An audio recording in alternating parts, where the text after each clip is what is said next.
નમસ્કાર, જીએસ ટીવીમાં આપનું સ્વાગત છે। હું છું ભદ્રેશ। સમાચારો પર નજર કરી।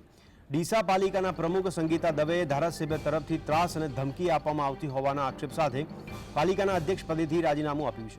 તેમણે જિલ્લા કલેક્ટર કચેરીમાં સ્વેચ્છાએ પ્રમુખ અને સભ્ય પદેથી રાજીનામું આપ્યું છે। રાજીનામું આપ્યા પહેલા ભાજપના મહિલા નેતાએ પીએમ મોદી, ગૃહમંત્રી, પ્રદેશ પ્રમુખ સી આર પાટીલને લેખિતમાં રજૂઆત કરી હોવાનો દાવો કર્યો હતો। સંગીતાબેને આક્ષેપ કર્યો છે કે ધારાસભ્ય કેટલાક તેમના અંગત કામો કરાવવા માંગતા હતા, જે બાબતે ના પાડતા તેમની પર દબાણ કરવામાં આવતું હતું।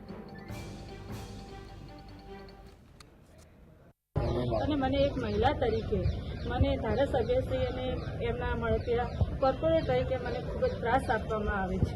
એમનો ત્રાસ ખૂબ જ માનસિક, એમના જે કામો હતા, ખોટા કામો મારા પાસે કરાવ્યા હતા, એમના અંગત કામો મારા પાસે કરાવ્યા હતા। હું એ કામો કરવા માગતી નથી અને મેં ચોખ્ખી ના પાડી કે હું ખોટા કામો કરીશ નહીં। એ મને ખૂબ એ પ્રમાણે મને દબાણ આપતા હતા અને ત્રાસ આપતા।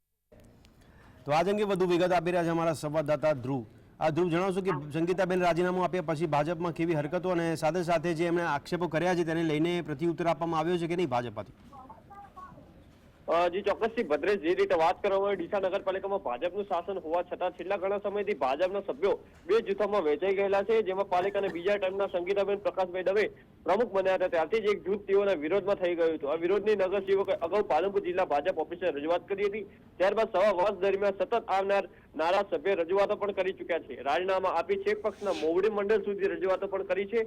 સંગીતાબેનને હટાવવા અનેક પ્રયાસો કર્યા હોવાને ક્યાંક આક્ષેપ ખુદ પ્રમુખ જે નગરપાલિકાના છે સંગીતાબેન દવે તેઓ કરી રહ્યા છે। જોકે આ મામલે હાલ જે કહી શકાય છે કે તેઓ ભારતીય જનતા પાર્ટીના કહી શકાય છે કે જે કહી શકાય છે એમએલએ છે અને ડીસાના જે એમએલએ છે પ્રવીણભાઈ માળી સામે ગંભીર આક્ષેપો કર્યા છે કે તેઓ દ્વારા દબાણ કરવામાં આવતા હોવાના, અથવા તો કહી શકાય છે કે જે તેઓ દ્વારા તેમના અંગત કામ કરાવતા હોવાના પણ ક્યાંક આક્ષેપો પાલિકા પ્રમુખ સંગીતાબેન દવે દ્વારા કરવામાં આવે છે। અને આ દબાણના કારણે ક્યાંક ને ક્યાંક તેઓએ રાજીનામું ધર્યું હોય તેવા એંધાણ વર્તાઈ રહ્યા છે। જોકે હાલ જે રીતે વાત કરવામાં સંગીતાબેનના આ રાજીનામાથી ક્યાંક અત્યારે તો રાજકારણ ગરમાયેલું છે। જી ધ્રુવ, ધન્યવાદ સમગ્ર માહિતી આપવા બદલ।